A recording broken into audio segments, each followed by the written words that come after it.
Hello, আসসালামু আলাইকুম। ছোট্ট একটা রেসিপি নিয়ে হাজির হয়েছি। আজকে আমি করে দেখাবো চিকেন, চিজ, কিশমিশ দিয়ে একটি রোল স্লাইস। তাহলে যা যা লাগবে দেখুন।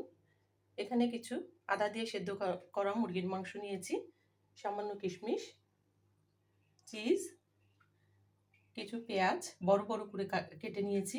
এখানে রসুন এবং মরিচের পেস্ট করে নিয়েছি। সামান্য টমেটো সস লাগবে এবং স্বাদ অনুযায়ী লবণ। এগুলি সব এখন আমি 10 মিনিটের জন্য মেরিনেট করে তারপর ফিরছি। কিশমিশ এবং চিজটা আমি পুর ভরার জন্য পরে ব্যবহার করব। 10 মিনিট রেস্টে রাখার পর এখন আমি এগুলি হালকা তেলে একটু ভেজে নেব।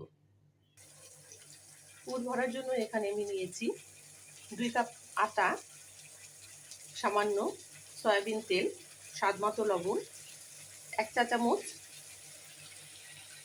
চিনি, 3 চা চামচ ইস্ট, 3 চা চামচ গুঁড়ো দুধ। এখন আমি গ্রেভিটা ভাজা হয়ে গেলে পুর ভরে ফেলছি। আমি এটা আরেকটু ভেজে নেব।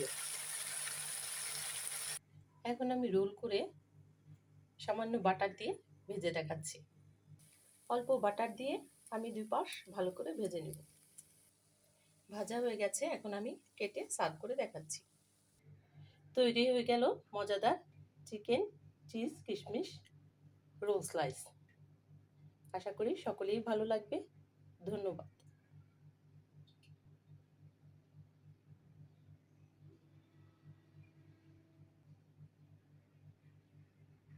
ছাড়া আমি 2 পাশ আগে এমনিতেই ভেজে নেব, তারপর বাটার দিয়ে ভাজবো।